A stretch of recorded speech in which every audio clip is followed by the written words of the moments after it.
सिद्ध कुंजिका स्तोत्र के बारे में तो आप सब जानते ही होंगे। ये एक बहुत ही प्रभावशाली स्तोत्र होता है।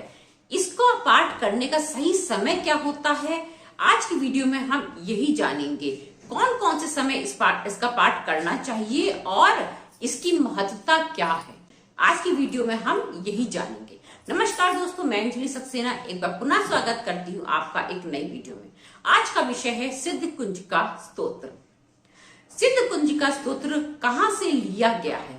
रुद्रयामल तंत्र के गौरी तंत्र से लिया गया है। भोलेनाथ ने ये माँ गौरी को सुनाया था। इसका महत्व बहुत ज्यादा होता है। इसको जपने से क्या क्या फायदे होते हैं? यदि आप सिद्ध कुंजिका स्तोत्र का पाठ करते हैं तो आपकी सारी विघ्न बाधाएं दूर हो जाती हैं, सारे ग्रहों के दुष्प्रभाव दूर हो जाते हैं और आपकी दरिद्रता भी दूर हो जाती है। कोई विशेष मनोकामना हो तो भी वो पूरी हो जाती है यदि आप इसका पाठ कायदे से करते हैं, मतलब इसके नियम अनुसार करते हैं, शुद्ध अवस्था में करते हैं, अपने पूजा स्थान पे बैठ के करते हैं। इधर उधर बैठ के कभी भी इसका पाठ नहीं करना चाहिए। बहुत से लोग होते हैं लेकर के बैठ गए अपने बिस्तर पे या कुर्सी पे करना नहीं। हमेशा इसका पाठ पूजा स्थान पे दिया जला करके ही करना चाहिए। अगर आप नहीं कर सकते हैं तो आप दिया जला करके इसका पाठ सुन सकते हैं, परंतु आपको बैठना शुद्ध स्थान पर ही है। आप जानते हैं इसका सबसे ज्यादा सही समय क्या होता है? इसका सबसे ज्यादा सही समय होता है नवरात्रि में। 4 नवरात्रि होती हैं। एक चैत्र नवरात्रि होती है, एक होती है शारदीय नवरात्रि और 2 गुप्त नवरात्रि होती है। तो चारों नवरात्रि में आप इसका पाठ कर सकते हैं। इसका पाठ आपको जो संध्या आरती होती है, संध्या आरती जब शाम के समय आप दीपक जलाते हैं अपने मंदिर में, अपने पूजा स्थान पे, उसके बाद आप इसका पाठ करें तो ये फलदायी होता है। या तो फिर आप सुबह भोर में, एकदम भोर में इसका पाठ करें, तब ये फलदायी होता है। बीच में 9, 10, 11, 12 के समय अगर आप इसका पाठ करेंगे तो इसका उतना फल नहीं होता है। जो एकदम सुबह का समय होता है, प्रातः काल, उस समय आप करें तो फलदायी होता है।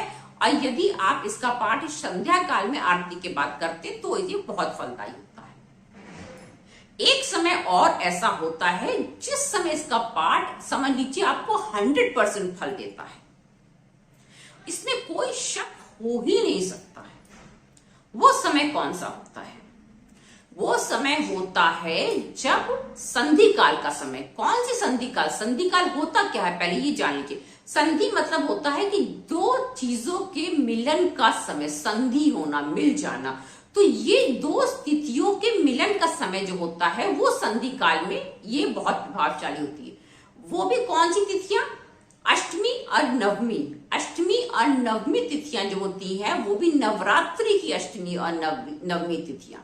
उस समय जो संधि काल होता है उससे 24 मिनट पहले और 24 मिनट बाद, मतलब कि कुल 48 मिनट के अंदर यदि आप इसका पाठ करते हैं तो कोई शक की बात ही नहीं है कि आपकी मनोकामना पूर्ण ना हो या मां का आशीर्वाद आपको ना मिले। क्यों ऐसा है? क्योंकि उस समय मां चंडी रूप में होती है और अपने भक्तों को वो आशीर्वाद देने के लिए प्रकट होती है। वो समय मां चंडी के रूप में आशीर्वाद देने के लिए प्रकट होती है। यदि आप उस समय उनसे आशीर्वाद मांगेंगे तो आपको मिलना ही मिलना है, कहीं से भी कोई रोक नहीं सकता उसको मिलने से। इसलिए सबसे उत्तम समय संधि काल में होता है, वो भी अष्टमी नवमी का संधि काल, नवरात्रि का। 4 नवरात्रि है, इसलिए आप वर्ष भर में 4 बार इसको बहुत विशेष रूप से करके और अपने लिए कुछ भी मांग सकते हैं। वैसे आप इसका पाठ किसी शुक्रवार को भी कर सकते हैं। प्रत्येक शुक्रवार को आप जो है वो संध्या आरती के बाद इसका पाठ कर सकते हैं।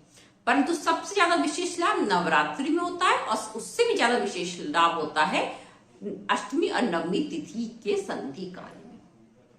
फिर मिलेंगे एक नए विषय के साथ एक नए वीडियो में। अगर पसंद आया हो तो एक लाइक अवश्य कीजिएगा। अगली बार फिर कुछ अच्छी जानकारी लेकर के आएंगे, जरूर सुनिएगा। नमस्कार दोस्तों।